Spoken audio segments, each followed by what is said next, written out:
টিউটোপিয়া নিয়ে এলো ডিজিটাল সহায়িকা, যেখানে থাকছে প্রত্যেকটি বিষয়ের সব অধ্যায়ের সব প্রশ্ন আর তার উত্তর সহ বিশ্লেষণ, যা পড়লে পরীক্ষার প্রিপারেশনের জন্য আর দরকার পড়বে না কোনো সহায়িকার কোনো সহায়তার।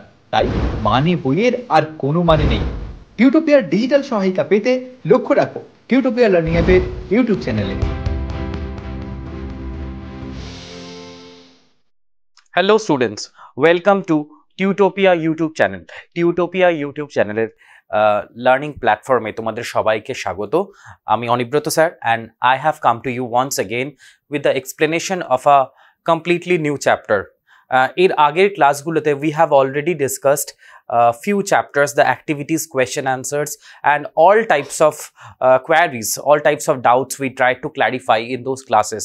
So ajke abar bolchi, I have come to you with the discussion of a completely new chapter.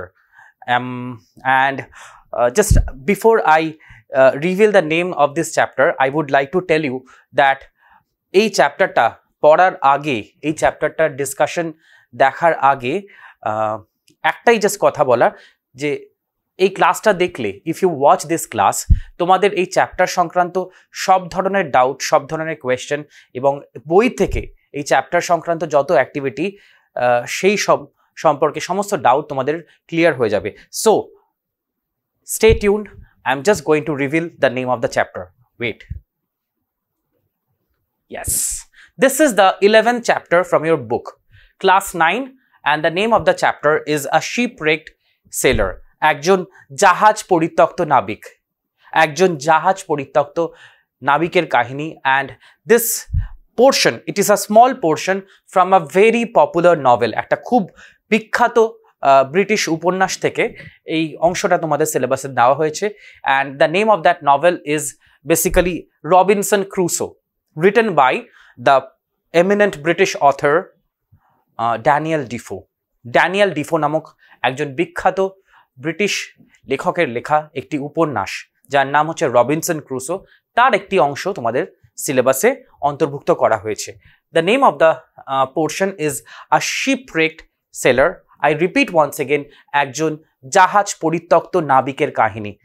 এবং জাহাজ পরিত্যক্ত নাবিকের কি অবস্থা হয় সেটা সম্পর্কে আমরা এই চ্যাপ্টারে একটা খুব সুন্দর আইডিয়া পাই। এবং চ্যাপ্টারটা দেখলে সমস্ত activity, I try to cover in this video all types of activity from your book.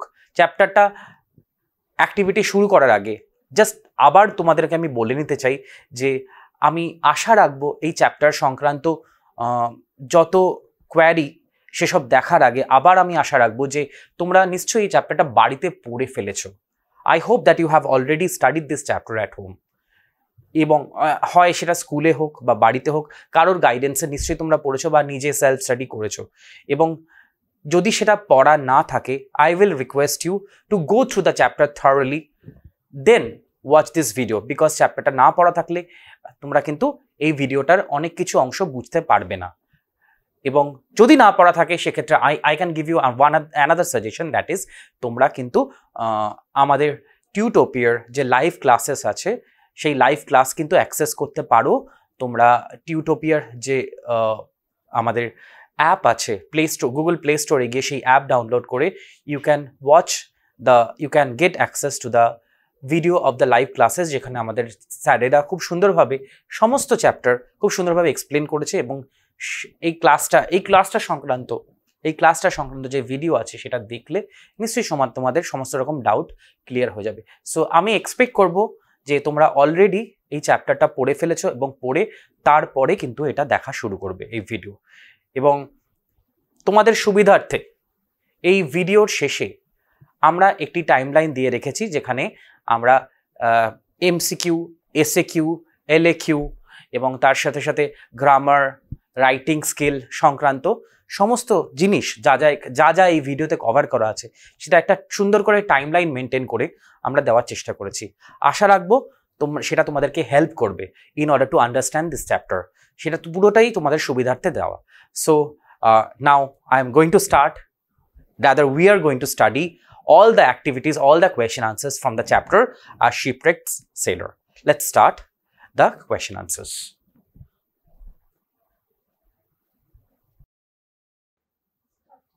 আমাদের ফার্স্ট কোয়েশ্চেন হচ্ছে এমসিকিউ বা multiple choice type of questions. Exercise 1 তোমাদের বইতে সাধারণত তাই থাকে, ফার্স্ট কোয়েশ্চেনটা সাধারণত মাল্টিপল চয়েস কোয়েশ্চেন বা এমসিকিউ থাকে। চলো আমরা একটু দেখে নিই। রবিনসন ক্রুসো ফ্রম, আচ্ছা এখানে একটু কোয়েশ্চেনে ভুল আছে, আমি একটু কারেক্ট করে দিচ্ছি। রবিনসন ক্রুসো ওয়াজ শিপরেকড ইন, কত সালে রবিনসন ক্রুসো জাহাজ পরিত্যক্ত হয়েছিল বা কত সালে তার জাহাজ ভেঙে তিনি একটা নির্জন দ্বীপে এসে বসবাস শুরু করেছিলেন। So the options given are the following. Okay, take a look at this. কি কি অপশন রয়েছে? 1659, 1559, নাম্বার বি, নাম্বার সি 1359 এবং number D 1959, and the correct answer for this should be number A, 1659। কত সালে তিনি একটি জাহাজ পরিত্যক্ত হয়ে তিনি দ্বীপে এসে বসবাস শুরু করেছিলেন, নির্জন দ্বীপে? না, 1659 সালে। চলো পরবর্তী প্রশ্নে চলে যাই। Number 2, Robinson Crusoe used canvas to make, আচ্ছা ক্যানভাস তিনি কেন ব্যবহার করেছিলেন, কি তৈরি করার জন্য? নাম্বার এ বেড, হ্যাঁ বেড মানে বিছানা। নাম্বার বি সেল বা যাকে বলে জাহাজ বা নৌকোর পাল। নাম্বার সি টেন্ট, টেন্ট বলতে তাবু। নাম্বার ডি কার্টেন বা পর্দা। সো যদি আমরা চ্যাপ্টারটা পড়বো তাহলে দেখব যে bed is incorrect answer, sail is also incorrect answer. Number C tent is the correct answer, number D is also incorrect. So ঠিকঠাক আনসার হবে নাম্বার সি, টেন্ট, তাবু তৈরির জন্য তিনি ক্যানভাস ব্যবহার করেছিলেন। Number 3, distance between the stakes. স্টেকসের বাংলা হচ্ছে খুঁটি। কোনো কিছু সাধারণত তাবু বা ইত্যাদি খাটানোর জন্য আমরা সাধারণত খুঁটি পুঁতি আমরা দেখেছি, তো তিনিও বেশ কিছু খুঁটি পুঁতেছিলেন। The distance between the stakes Robinson Crusoe drove into the ground. আচ্ছা, দুটি খুঁটি, তিনি বেশ কিছু খুঁটি পুঁতেছিলেন এবং প্রত্যেকটি খুঁটির মধ্যে কত দূরত্ব ছিল, কত দূরত্ব রেখে তিনি খুঁটিটা পুঁতেছিলেন। Number A 5 inches, number B 7 inches, number C 4 inches, and number D 6 inches, and these three, number A is incorrect, number B ভুল, number C ও কিন্তু ভুল, and ঠিকঠাক আনসার হবে number D 6 inches. This is the correct answer. So the distance between the stakes Robinson Crusoe drove into the ground was basically 6 inches. Number 4, Crusoe saw some হবে এখানে some wordটা টুকটাক কিছু mistake আছে, সেগুলো I am correcting it. I hope you are also following the book so that you can understand. Crusoe saw some fair weather in the month of, তিনি যখন এই জাহাজ পরিত্যক্ত হয়ে তিনি একটি নির্জন দ্বীপে আসলেন, তখন স্বাভাবিকভাবেই যেহেতু তার কোনো নির্দিষ্ট বাসস্থান ছিল না, তাবু অবশ্যই তিনি খাটিয়েছিলেন, কিন্তু তাবুও তো কিন্তু ঝড় জল যখন হয়, যখন প্রাকৃতিক দুর্যোগ হয়, তখন তাবুও কিন্তু ঠিকঠাকভাবে থাকে না, সেটা কিন্তু উড়ে যেতে বাধ্য। তো যখন এরকম ঘটনা তার চোখের সামনে ঘটলো, কি ঘটলো? প্রাকৃতিক দুর্যোগ দেখা দিল। যখন প্রাকৃতিক দুর্যোগ দেখা দিল তখন কিন্তু তাকে অন্য জায়গায় গিয়ে আশ্রয় নিতে হয়েছিল। এইবারে Crusoe saw some fair weather in the month of, কিন্তু প্রাকৃতিক দুর্যোগের পরেও কিন্তু ডেফিনেটলি দুর্যোগ তো চিরকাল থাকবে না, দুর্যোগের ঘনঘটা চিরকাল থাকবে না, মাঝে মাঝে প্রকৃতিতে পরিবর্তন দেখা দেবে। তো সেটা কখন হলো? সেটা ঘটলো হচ্ছে in the month of number A December, number B November, number C September, number D October. এবার এক্ষেত্রে যদি আমরা চ্যাপ্টার দেখি তো number B November is the correct answer. কোন মাসে পরিবর্তন দেখা দিল? না, নভেম্বর। এই তিনটে হচ্ছে ভুল।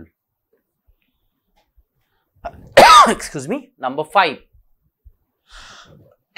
the journey with fruit parcel, the journey homeward, actually তিনি বাড়ির দিকে যাচ্ছে, বাড়ি বলতে এখানে তিনি যেখানে এই নির্জন দ্বীপে তার যে ঘর তিনি বানিয়েছিলেন, তিনি একটি ফলের জায়গায় এসে পড়েছিলেন যেখানে প্রচুর ফলে এই দ্বীপে একটি জায়গা ছিল যেখানে প্রচুর ফল বাগান ছিল, সেখানে প্রচুর ফল বাগানও না, rather that will be incorrect to say, এখানে প্রচুর ফলের গাছ ছিল অ্যাকচুয়ালি।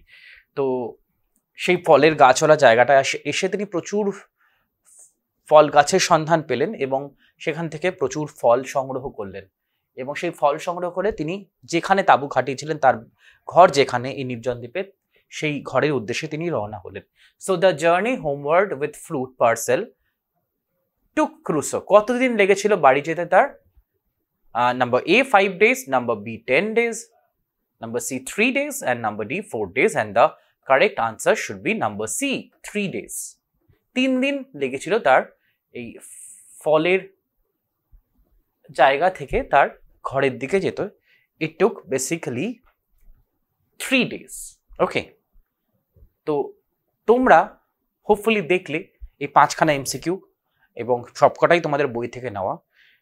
পরবর্তী প্রশ্নে যাওয়ার আগে আমি জাস্ট তোমাদের একটা কথা বলে নিতে চাই, যেটা আমি প্রত্যেকটা ক্লাসেই বলে থাকি, কারণ দ্যাটস ভেরি ইম্পর্ট্যান্ট। এই যে 5টা এমসিকিউ তোমরা করলে, এমসিকিউ এর মধ্যে যদি তোমরা দেখো যে কোনো এমসিকিউ ভুল হয়েছে, উইদাউট টেকিং মাই হেল্প, তোমাদের গেস করার আগেই যদি দেখো কোনো এমসিকিউ গেসের ক্ষেত্রে তোমাদের কোনো ভুল আছে, তাহলে বুঝতে হবে যে এই চ্যাপ্টারের কিন্তু বোঝাটা, আন্ডারস্ট্যান্ডিংটা তোমাদের ঠিকঠাকভাবে হয়নি। your understanding is not, and your doubts are there, still there are some doubts, তোমাদের মনে এখনো এই চ্যাপ্টার সংক্রান্ত প্রচুর প্রশ্ন আছে, ডাউটস আছে, এবং চ্যাপ্টারটা তোমাদের সত্যি কথা বলতে গেলে ভালোভাবে পড়া নেই। কিন্তু সেটা তো করলে বেসিক্যালি চলবে না, তোমাদের পরীক্ষায় খুব ভালো রেজাল্ট করতে হবে। And I know that you people are capable of giving sincere efforts. তোমরা ভালো প্রচেষ্টা, ভালো চেষ্টা দিতে সমর্থ। You people are capable of giving sincere efforts and coming out with flying colors in all exams of life. জীবনের প্রতিটি পরীক্ষায় তোমরা সাফল্য পাওয়ার মতন ক্ষমতা রাখো, এবং সাফল্য পেতে গেলে যেটা অন্যতম প্রয়োজন সেটা হলো স্টাডি ফ্লো কি জিনিস সেটা অ্যাকচুয়ালি বুঝে নেওয়া। তো স্টাডি ফ্লো কি, চলো আমরা একটু দেখে নিই। ক্লাস 9-এর ছাত্রছাত্রীদের জন্য টিউটোপিয়া নিয়ে এলো মেগা স্টাডি প্যাক। পরীক্ষায় দুর্দান্ত রেজাল্ট করতে গেলে যা হতে পারে তোমার নিশ্চিত সাফল্যের সহায়ক। পরীক্ষায় ভালো রেজাল্ট করতে গেলে প্রিপারেশন হতে হবে একেবারে সলিড, আর তার জন্য অনুসরণ করতে হবে যথাযথ স্টাডি ফ্লো। চলো এক ঝলকে দেখে নেওয়া যায় কি হওয়া উচিত তোমার স্টাডি ফ্লো, অর্থাৎ তুমি কিভাবে পড়লে সেই পড়াটা আর কখনো ভুলবে না, আর পরীক্ষায় ভালো নম্বরও পাবে। পড়ার ক্ষেত্রে প্রথমে দরকার কনসেপ্ট, অর্থাৎ বিষয় সম্পর্কে স্বচ্ছ ধারণা। প্রত্যেকটা সাবজেক্টের প্রত্যেকটা চ্যাপ্টার কারোর থেকে বুঝে নেওয়া, তারপর সেই বিষয় রিলেটেড প্রত্যেকটা ডাউটকে ক্লিয়ার করা। এরপরে তৃতীয় ধাপ, সেই চ্যাপ্টারটার উপর সংক্ষেপে একটা ব্রিফ নোট পড়া, এবং চতুর্থ ধাপ হলো সেই চ্যাপ্টারের সম্ভাব্য প্রশ্নোত্তরগুলোকে পড়ে ফেলা, যার উপর নির্ভর করবে তোমার পরীক্ষার সাফল্য। এরপর তোমার প্রস্তুতি কত দূর তার জন্য তোমাকে দিতে হবে chapter wise mock test.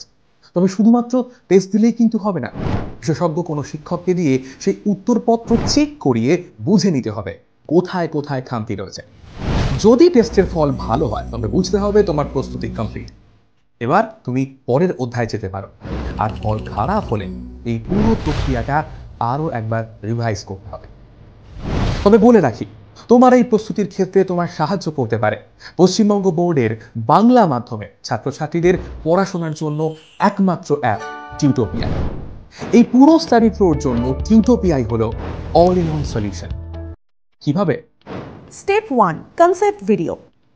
Tutopia অ্যাপে প্রত্যেক অধ্যায়ের বিষয়গুলো ছোট ছোট টপিকে ভেঙে নিয়ে গ্রাফিক্স অ্যানিমেশনের সাহায্যে এমনভাবে বোঝানো হয়েছে যা তোমাদের পড়তেও ভালো লাগবে আর মনেও থাকবে। Step 2, live class and doubt clearing. Tutopia live ক্লাসে সেই বিষয়গুলোই বোঝানো হয় বিশদে।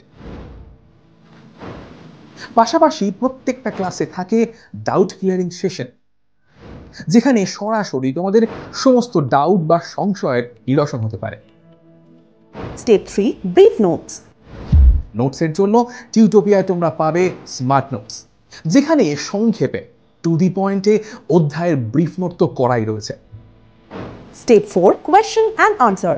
আমাদের অ্যাপের নোটসে প্রশ্নোত্তরের আলোচনা তো থাকছেই, সেই সঙ্গে একটা অধ্যায় সব রকমের প্রশ্নোত্তরের জন্য এখন তোমাদের কাছে থাকছে ইউটিউবের এই ক্লাসগুলো, অর্থাৎ টিউটোপিয়া ডিজিটাল সহায়িকা। Step 5. Mock test. টেস্ট দেওয়ার জন্য টিউটোপিয়া থাকছে প্রত্যেকটা বিষয়ের অধ্যায় ভিত্তিক mock test. Step 6. Answer sheet checking and model answer. উত্তরপত্রের ছবি তুলে আমাদের কাছে পাঠিয়ে দিলে বিশেষজ্ঞ শিক্ষক খাতা দেখে তোমায় জানিয়ে দেবে তোমার পরীক্ষার মার্কস এবং তাদের পরামর্শ। সেই সঙ্গে তোমরা পেয়ে যাবে মডেল উত্তরপত্র, যা দেখে তোমরা বুঝতে পারবে কিভাবে লিখতে হয় কোনো একটা প্রশ্নের আদর্শ উত্তর। তাহলে হলো কিনা তোমার পারফেক্ট স্টাডি ফ্লোয়ের অল ইন ওয়ান সলিউশন। আর এই সব কিছু নিয়েই নবম শ্রেণীর ছাত্রছাত্রীদের জন্য টিউটোপিয়ার এই মেগা স্টাডি প্যাক। বিশদে জানতে ফোন করো এই নাম্বারে।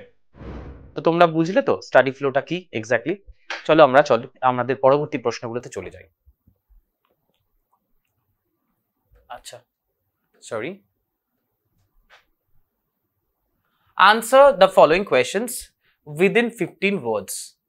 15 শব্দের মধ্যে অনধিক, এটা বুঝতেই পারছো তোমরা যে 1 নম্বরের প্রশ্ন, অনধিক 15 শব্দের মধ্যে উত্তর দিতে হবে তোমাদেরকে। What name did Crusoe give to the dismal island? এই দুঃখের দ্বীপ কেন বলছি? He use to feel very sad and depressed after coming to this island. তার খুব ডিপ্রেস লাগতো, তার খুব দুঃখ লাগতো, তার মনটা দুঃখে ভারাক্রান্ত হয়ে থাকতো। তার কারণ হচ্ছে ডেফিনেটলি এখানে কোনো মানুষ নেই, এই দ্বীপে ক্রুসো ছাড়া কোনো মানুষ ছিল না, এবং এরকম একটা পরিত্যক্ত নির্জন দ্বীপে তার খুব একাকিত্ব বোধ হতো। তো এই দ্বীপটার সে একটা নাম দিয়েছিল। Do you remember the name of that island? The name which was given by Crusoe to that island. এই দ্বীপের তিনি কি নাম দিয়েছিলেন? চলো একটু দেখে নিই। যখন মানুষ খুব দুঃখে ভারাক্রান্ত হয়, যখন তার মনটা খুব ডিপ্রেসড হয়ে থাকে, খুব ডিসঅ্যাপয়েন্টেড লাগে, ভেতর থেকে ফ্রাস্ট্রেটেড লাগে, তখন কি ধরনের ফিলিং মানুষের বেরিয়ে আসে, এবং সেই ফিলিংটাই কিন্তু এই দ্বীপের নামের সঙ্গে জড়িত। Let's take a look at the name. The name Crusoe gave to the dismal island was the island of despair. Despair মানে হচ্ছে হতাশা বা frustration, hopelessness. Despair মানে হচ্ছে hopelessness, হতাশা, যেখানে কোনো আশার আলো নেই। কেননা তার প্রত্যেক দিনই মনে হতো এখানে সত্যি কোনো আশার আলো নেই, কিন্তু একটা নির্জন দ্বীপ, যে দ্বীপের কাছে কোনো জাহাজ আসে না, কেউই আসে না। সো তিনি নাম দিলেন কি? আইল্যান্ড অফ ডেসপেয়ার বা হতাশার দ্বীপ। এই দ্বীপের তিনি নাম দিলেন। চলো আমরা পরবর্তী প্রশ্নে চলে যাই। Where did he pitch the tent? Crusoe, Robinson Crusoe definitely তিনি থাকার জন্য একটা তাঁবু খাটিয়েছিলেন। এখানে তো আর ঘর বাড়ি নেই, তো তাকে নিজের ঘর বাড়িটা নিজেকেই বানাতে হবে, এবং তাঁবু খাটানোর জন্য জিনিসপত্র, তার নিজের যে জাহাজ, সেই জাহাজেই বেশ কিছু জিনিসপত্র ছিল, হ্যামক ছিল, আর বেশ কিছু জিনিস ছিল। তো সেইগুলো দিয়েই কিন্তু তিনি একটা তাঁবু খাটিয়েছিলেন। কিন্তু কোথায়? প্রশ্নটা হচ্ছে সেই তাঁবুটা তিনি এক্স্যাক্টলি কোন জায়গাটা খাটালেন। চলো দেখে নিই। He pitched his tent. Answer: he pitched his tent on the flat green surface. একটা সমতল সবুজ তলদেশে তিনি তার তাঁবুটা খাটলেন, just before the hollow on the hill. হ্যাঁ। Number 3, how did Crusoe go over the fence? তিনি কিভাবে বেড়া পেরিয়ে গেলেন? Crusoe went over fence by using a short ladder. তিনি কিভাবে বেড়াটা পেরোলেন? তিনি একটা ছোট্ট মই ইউজ করে, ল্যাডার ইউজ করে তিনি এই বেড়া পেরোলেন। Why did he keep a journal? আচ্ছা, এখানে জার্নি হবে না, ইট উইল বি জার্নাল। কেন ক্রুসো প্রতিদিনের জার্নাল বা রেকর্ড বা ডায়েরি লিখতেন? কেন তিনি এটা করতেন? প্রত্যেক দিনকার হিসাব রাখতেন, তারিখ, দিন, মাস, তারিখের হিসাব রাখতেন এবং একটা রেকর্ড রাখতেন। কেন? তার কারণ কি? হি কেপ্ট, এখানে হি হবে না, আচ্ছা হি দিয়ে শুরু করে যেহেতু কোয়েশ্চেনে হি রয়েছে। He kept a journal to record the details of his everyday affairs in the island. তিনি কেন জার্নাল বা ডায়েরি মেনটেন করতেন? যাতে করে তার প্রতিদিনের তার প্রাত্যহিক বা দৈনন্দিন জীবনযাপনের যে কাহিনী, সেই কাহিনীর একটা বর্ণনা বা হিসাব রাখার জন্যে, সেটা মনে রাখার জন্য, সেটা একটা রেকর্ড করে রাখার জন্য। কেননা এটা তো সত্যি একটা খুব অত্যন্ত যাকে বলে স্মরণীয় ঘটনা। স্মরণীয় ঘটনা তোমরা বলতে পারো যে এটা তো তিনি খুব দুঃখে খুব কষ্টে কাটাচ্ছেন, কিন্তু সেটাও স্মরণীয়। কেননা এই কষ্টের দিনগুলো যখন ওভার হয়ে যাবে, যখন তিনি আবার দ্বীপ থেকে জনমানসে ফিরে যাবেন, তখন এই কষ্টের দিনের কথাগুলো তার মনে থেকে যাবে, যে তিনি কতটা কষ্ট একটা সময় করেছিলেন, এবং করেছিলেন বলেই হয়তো তিনি পরবর্তীকালে সাফল্যের মুখ দেখতে পেয়েছেন। তো সেই হিসাবটা রাখার জন্য, সেই বর্ণনাটা রাখার জন্য তিনি একটা ডায়েরি মেনটেন করতেন। আর তাছাড়াও এই ডায়েরিটা তিনি, আমার যেটা ব্যক্তিগতভাবে মনে হয় যে তিনি ডায়েরিটা মেনটেন করতেন যাতে করে in order to not only to record but also to reduce the boredom of his everyday life. তার প্রাত্যহিক জীবনে যে একঘেয়েমি আসছে, কারণ এখানে তো কিছুই নেই, তিনি ছাড়া কেউই নেই, তো এই একঘেয়েমি কাটানোর জন্যই হয়তো তিনি এই ডায়েরিটা বা জার্নালটা মেনটেন করতেন, রেকর্ড রাখতেন সবকিছুর, প্রাত্যহিক কাজকর্ম, দৈনন্দিন জীবনযাপনের পুরো হিসেব তিনি এই জার্নালে রেকর্ড করে রাখতেন। আচ্ছা, answer the following questions within 25 ওয়ার্ডস, 25 শব্দের মধ্যে অনধিক। এটা 2 মার্কসের কোয়েশ্চেন, তোমরা বুঝতেই পারছো, ঠিক আছে। Where were the items Robinson Crusoe collected from the wrecked ship? এখানে একটা ভুল আছে, সেটা হচ্ছে এটা where হবে না, এটা বেসিক্যালি what হবে। What were the items Robinson Crusoe collected from the wrecked ship? এই ধ্বংস হয়ে যাওয়া বা ভাঙাচোরা, ধ্বংস ঠিক না অ্যাকচুয়ালি, যেহেতু তার জাহাজ দুর্যোগের মুখে পড়েছিল, তাই জাহাজ ভেঙে চুরে একেবারে তছনছ হয়ে গেছিল, কিন্তু কিছুটা অংশ তখনও অবশিষ্ট ছিল, বেশ কিছু জিনিস তখনও ছিল। তো কিছু জিনিস কিন্তু ক্রুসো তার জাহাজ থেকে সংগ্রহ করতে পেরেছিলেন। সেই জিনিসগুলো অ্যাকচুয়ালি কি, চলো আমরা দেখে নিই। From the wrecked ship Robinson Crusoe rescued, কি উদ্ধার করলেন? সাম কেবল, স্ট্রিং, নাইফ, ঠিক আছে, বেশ কিছু তিনি তার, দড়ি, হ্যাঁ, তার সঙ্গে সঙ্গে নাইফ, ছুরি, নেইলস, পেরেক, গান, বন্দুক, Hammock, some canvas, some paper and ink, হ্যাঁ, কাগজ, কালি অ্যান্ড সাম মানি, এবং কিছুটা টাকাও পেলেন তিনি। এই এত কিছু জিনিস তিনি কিন্তু জাহাজ থেকে উদ্ধার করলেন। চলো আমরা পরবর্তী প্রশ্নে চলে যাই। Number 2, how did Crusoe keep track of the number of days he spent on the island? কিভাবে রবিনসন ক্রুসো এই দ্বীপে তিনি যে প্রতিদিন থাকছেন, সেই তার কাছে তো কোনো ক্যালেন্ডার নেই, তার কাছে কোনো গুগল ক্যালেন্ডার নেই, তখনকার দিনে মোবাইলও ছিল না, তার কাছে কোনো নর্মাল ক্যালেন্ডারও ছিল না। তো তিনি কি করে দিন রাতের হিসাব রাখতেন, দিনের হিসাব কি করে রাখতেন, যে তারিখ আজকে কত তারিখ, সেটা তিনি কি করে মনে রাখতেন, ঠিক আছে, তার সেটা মনে রাখারও একটা পদ্ধতি ছিল, চলো দেখে নিই। Crusoe had cut with his knife upon a large post the date of his landing. তার ছুরি দিয়ে একটা বড় পাথরের উপরে তিনি তার এখানে আসার তারিখটা খোদাই করে রেখেছিলেন। Thereafter he put a notch with his knife for every day. তারপরের থেকে তিনি তার ছুরি দিয়ে প্রত্যেকদিন একটা করে মার্ক দিতেন, একটা করে মার্ক দিতেন, এবং ওই একটা করে মার্ক হচ্ছে দিনের হিসাব, যে এইভাবে দিন একটা করে দিন পেরোচ্ছে, ঠিক আছে, এইভাবে তিনি তারিখ মনে রাখতেন। In what way did Crusoe make himself a lamp? কিভাবে তিনি একটি ল্যাম্প বা লণ্ঠন তার জন্য তৈরি করলেন, আলো কিভাবে তৈরি? Crusoe collected a little tallow and a small clay dish, হ্যাঁ, to this he added a wick মানে হচ্ছে তোমরা যে মোমবাতির যেখান থেকে ইয়েটা ধরায়, আগুনটা ধরায়, উইক তিনি অ্যাড করলেন। In this way he made himself a lamp, এইভাবে তিনি নিজের জন্য একটা ল্যাম্প তৈরি করলেন। Exercise number 4, underline the adverbs and state their kinds.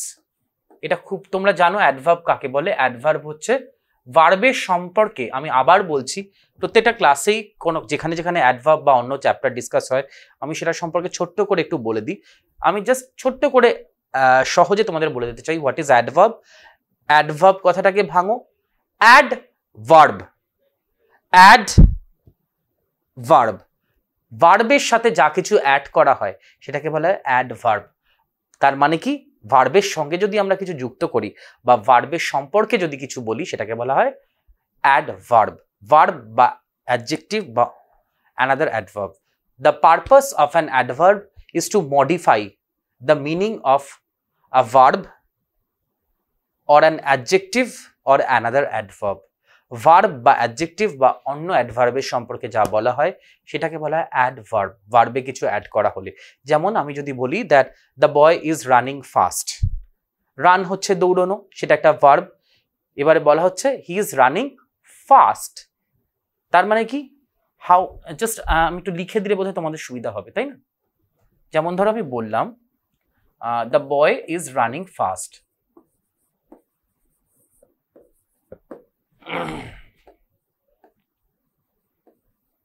Running fast, এখানে হচ্ছে এটা হচ্ছে রানিং হচ্ছে verb, and what is the manner of his running, it is fast. কিভাবে সে দৌড়াচ্ছে, ভার্বের সম্পর্কে কি বলা হচ্ছে, অ্যাডভার্ব হচ্ছে এখানে fast. So this is an adverb of manner. What is the manner of his running, it is fast. So this is called adverb of manner. এরকমই রয়েছে adverb of place, adverb of time, adverb of reason, ঠিক আছে, interrogative adverb, বিভিন্ন রকমের adverb রয়েছে, সেটা আমরা দেখে নেব এক্সাম্পল প্র্যাকটিস করতে করতে। চলো। It is too hot today, আজকে খুবই গরম। It is too hot today, তো এখানে কোন অ্যাডভার্ব রয়েছে তোমাদের কি মনে হচ্ছে? চলো দেখে নি।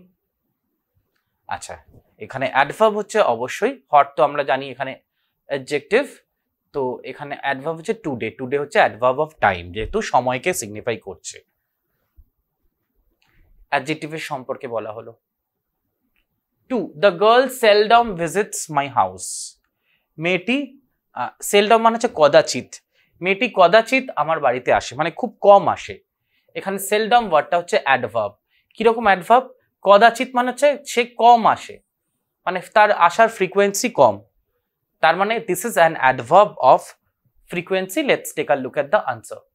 অ্যাডভার্ব অফ ফ্রিকোয়েন্সি মানে তার আসার, সে ঘন ঘন আসে না, সে কম আসে, আসার frequency com. So this is an example of adverb of frequency, seldom.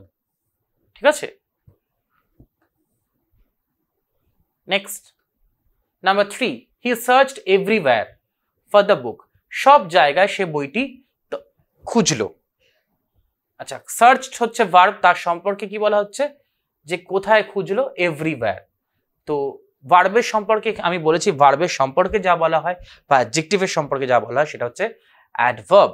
এখানে সার্চ হচ্ছে একটি ভার্ব এবং তার সম্পর্কে কি বলা হচ্ছে, সে কোথায় খুঁজলো, এভরিওয়্যার, সব জায়গায়। তার মানে এটা হচ্ছে অ্যাডভার্ব অফ প্লেস, জায়গা, যেহেতু জায়গার কথা বলছে, so this is called place. So this is an example of adverb of place. Let's take a look at the answer. Yes, my answer is correct. So everywhere is the place, adverb of place. Okay. Excuse me. Chalo. Question number 4.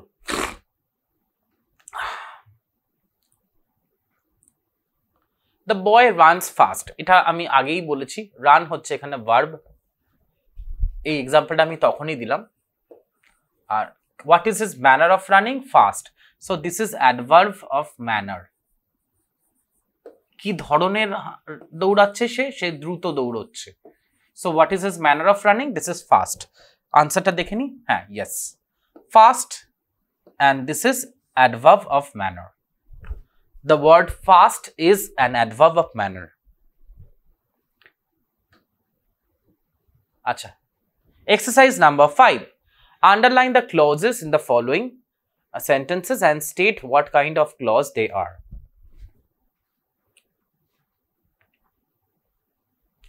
She asked me what my name was. সে আমাকে জিজ্ঞেস করলো যে আমার নাম কি।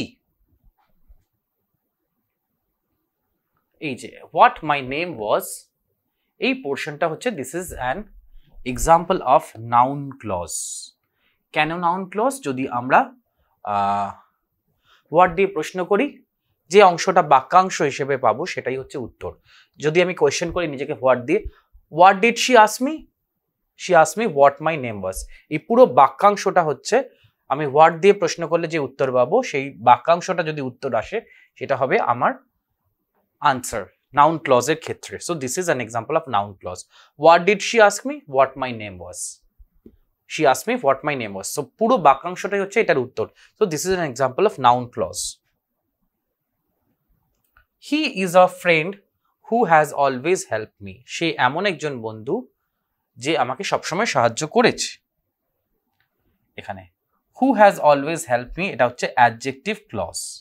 এখানে friend হচ্ছে noun, বুঝতে পারছো? ফ্রেন্ড হচ্ছে নাউন। এবারে নাউনের সম্পর্কে যা বলা হয় সেটা হচ্ছে অ্যাডজেক্টিভ ক্লজ। নাউনের সম্পর্কে যদি একটি ওয়ার্ড বলা হয় সেটা অ্যাডজেক্টিভ, আর নাউনের সম্পর্কে যদি একটা গোটা পোর্শন বলা হয়, একটা সেন্টেন্স বলা হয়, সেটাকে বলা হয় adjective clause. He has a friend, সে তার একটি বন্ধু আছে যে সব সময় who has always help me. আচ্ছা ঠিক আছে, এটা হচ্ছে অ্যাডজেক্টিভ ক্লজ।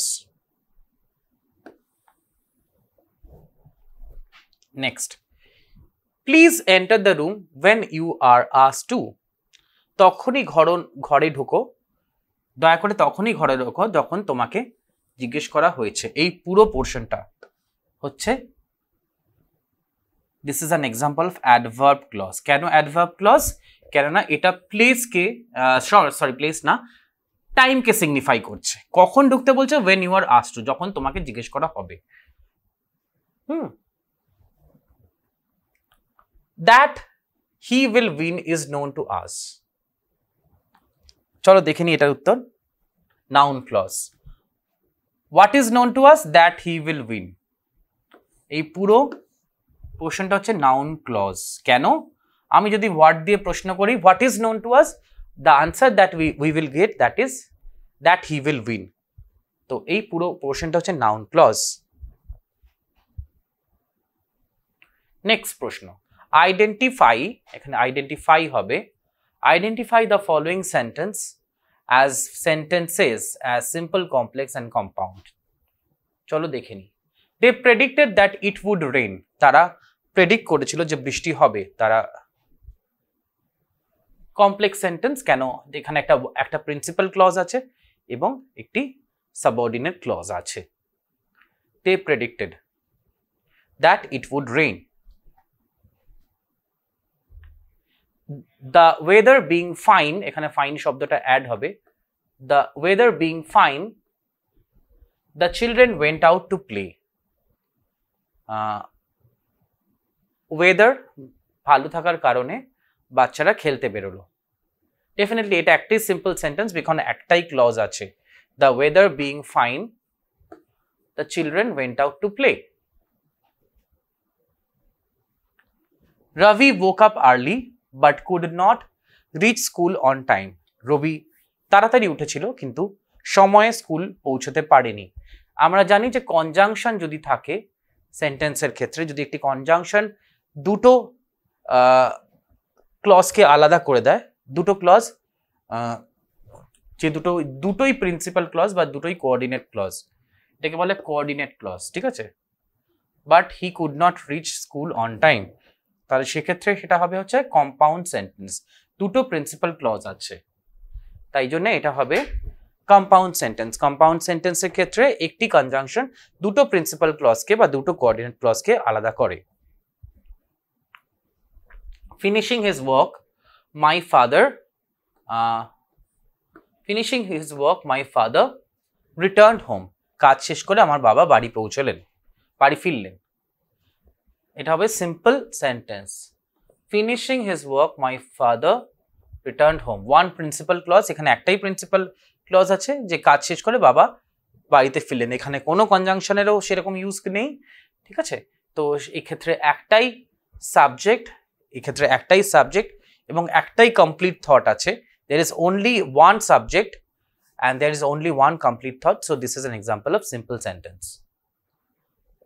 এবারে ডু অ্যাজ ডাইরেক্টেড, নির্দেশ অনুসারে তোমাদেরকে বাক্য পরিবর্তন করতে হবে। চলো দেখে নিই কি কি আছে। Tatar hoped to do well in the examination.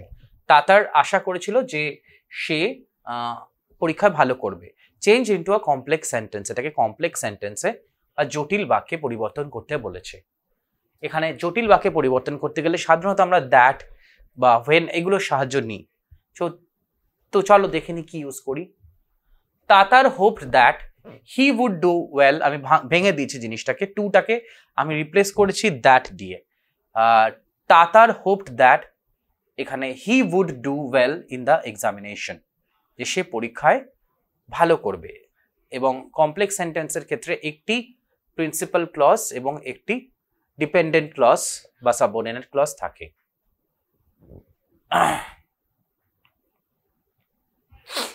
The headmistress, second example, the headmistress arrived and the meeting began. Change into a complex sentence. The headmistress arrived and the meeting began. এটা কম্পাউন্ড সেন্টেন্সে রয়েছে, কিন্তু তোমরা দেখতে পাচ্ছ conjunction আছে, and রয়েছে মাঝখানে, তো এটাকে কমপ্লেক্স সেন্টেন্সে চেঞ্জ করতে বলেছে। When the headmistress arrived, comma, the meeting began. যখন হেডমিস্ট্রেস এলেন, কমা, তখন মিটিং শুরু হলো। Aisha was surprised when, number 3, Aisha was surprised when she heard the news. Aisha যখন খবরটি শুনলো সে খুব অবাক হলো। Change into a simple sentence. এটা কি হতে পারে? Hearing the news Aisha was surprised. whenটাকে বাদ দিতে হবে, যেহেতু এটা হচ্ছে তোমাদেরকে সিম্পল সেন্টেন্সে চেঞ্জ করতে হবে, তো এই ক্ষেত্রে আমাদেরকে এই whenটাকে বাদ দিতে হবে। So hearing the news, আমার উত্তরই right. Hearing the news, comma, Aisha was surprised. You must work hard to be successful in life. জীবনে সাফল্য পেতে গেলে তোমাকে কঠিন বা কঠোর পরিশ্রম করতে হবে। Change into a compound sentence. এটাকে তোমাকে কি করতে হবে? কম্পাউন্ড সেন্টেন্স বা যাকে বলে যৌগিক বাক্যে পরিবর্তন করতে হবে। You must work hard to be successful in life. কি করেছি দেখি উত্তরটা আমাদের কি হতে পারে? If you want to succeed, you must work hard. If you want to succeed in life,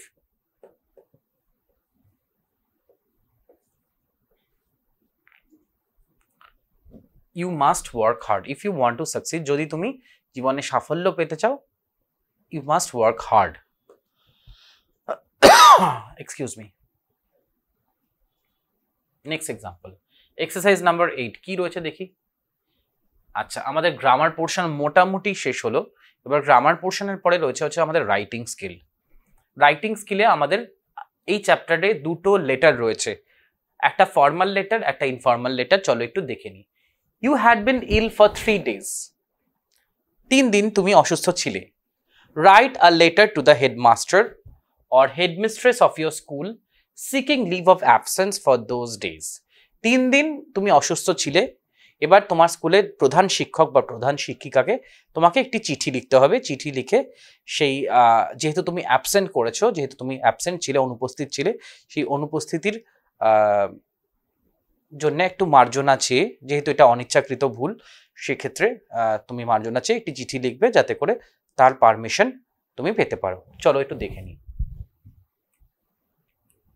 আচ্ছা, এখানে আমি সবসময় তোমাদেরকে এটা শিখেছি যে লেফট ফরম্যাট এটা করতে, লেফট সাইড থেকে শুরু করবে।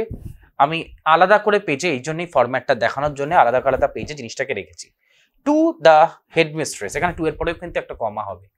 Two comma the headmistress, next লাইনে, বা হেডমাস্টার, কমা নেক্সট লাইনে। আমি তোমাদের বলেছি যে স্কুলের নাম কিন্তু কখনো লিখবে না নিজের, এবিসি স্কুল অথবা XYZ স্কুল লিখবে। তো আমি লিখেছি XYZ স্কুল, কমা কলকাতা, কলকাতা বানান ভুল আছে, টিটা কেটে দিচ্ছে, এক্সট্রা টি হয়ে গেছে একটা, কলকাতা 700054। আজকে ডেটটা দিয়ে দিলাম, ডেট 6/5/2024। সাবজেক্টটা মাঝখানে লিখে দেবে, সাব লিখে, সাবটা তুমি আন্ডারলাইন করতে পারো। Leave of absence, madam, comma I am Shubho Ghosh from class 9 section B of your school. আমি শুভ ঘোষ, আপনার স্কুলের ক্লাস 9 সেকশন বি এর একটি ছেলে। I am writing this letter to inform you that I had been ill for 3 days and could not attend classes.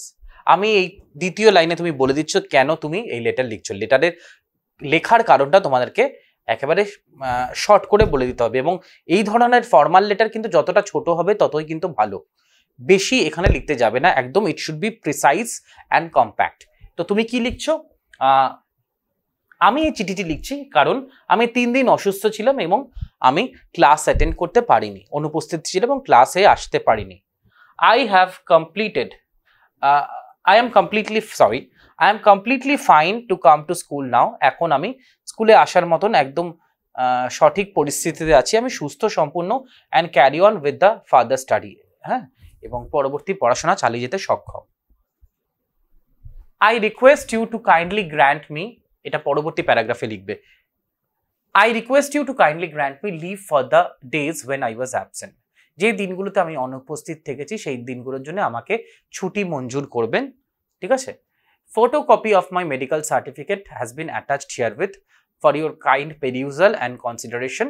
আপনার সুবিধার্থে এর সাথে এই চিঠির সাথে আমি আমার মেডিকেল সার্টিফিকেট, মানে ডাক্তারের কাছে যে সার্টিফিকেট পেয়েছি বা ডাক্তারের থেকে যে প্রেসক্রিপশন পেয়েছি ডাক্তার দেখানোর পরে, তার একটা জেরক্স, ফটোকপি মানে জেরক্স আমি এর সাথে দিয়ে দিচ্ছি, যাতে আপনার সত্যি বুঝতে সুবিধা হয় যে আমি সত্যি অসুস্থ ছিলাম। বাঁদিকে আমি পুরো জিনিসটাই কিন্তু বাঁদিকে লেখাচ্ছি, লেফট ফরম্যাটে, কেননা আজকাল পুরোপুরি যেহেতু আমরা অনেক কিছুই কম্পিউটারেও টাইপ করি, তো পুরো লেফট অ্যালাইনমেন্ট হলে আমাদের লিখতেও সুবিধা হয় এবং এক্সামিনার যিনি তারও কিন্তু চেক করতে সুবিধা হয়। তো তোমরা কিন্তু লেফট ফরম্যাটও ফলো করতে পারো। 2 ধরনের ফরম্যাট আছে, একটা লেফট রাইট ফরম্যাট যেটা হচ্ছে ট্র্যাডিশনাল ফরম্যাট, লেফট দিয়ে শুরু করে রাইটে লেখা, বা সেক্ষেত্রে তুমি আরেকটা ফরম্যাট হচ্ছে, এটা হচ্ছে পুরোপুরি লেফট ফরম্যাট। তো যেহেতু তোমাদের নির্দিষ্ট কোনো ফরম্যাট দেওয়া নেই বোর্ড থেকে সেরকমভাবে, তো তোমরা কিন্তু এই দুটো ফরম্যাটের মধ্যে যে কোনো একটা ফরম্যাট ফলো করতে পারো। তো আজকে আমি তোমাদের লেফট ফরম্যাটটা করালাম, সেটা হচ্ছে modern format. Thanking you, your sincerely, ধন্যবাদ আনতে আপনার সিনসিয়ারলি, তুমি তোমার নাম দিচ্ছ, তোমার অ্যাড্রেসটা ছোট করে দিয়ে দিচ্ছ, Shubho Ghosh, FD block, Salt Lake city, Kolkata 700106, ঠিক আছে। এই দিয়ে পুরো লেফট ফরম্যাটে, লেফট অ্যালাইনমেন্টে লিখে তুমি তোমার টপিকটা শেষ করছো। এরপরে আমরা অন্য একটি টপিকে যাব, সেটা হচ্ছে লেটারের আরেকটি topic, exercise number 9। You want to visit, আচ্ছা এটা কিন্তু আমরা আগেরটা দেখলাম একটা ফর্মাল লেটার, এবারে আমরা একটা ইনফর্মাল লেটার বা পার্সোনাল লেটার দেখব, ব্যক্তিগত লেটার, যেটা আমরা আমাদের প্রিয়জনকে লিখি। চলো একটু না, এটাও পার্সোনাল লেটার নাও, এটাও কিন্তু ফর্মাল লেটার, সরি এটাও কিন্তু ফর্মাল লেটার, কারণ এটা হচ্ছে একটি হোটেলের ম্যানেজারকে চিঠি লিখতে হচ্ছে।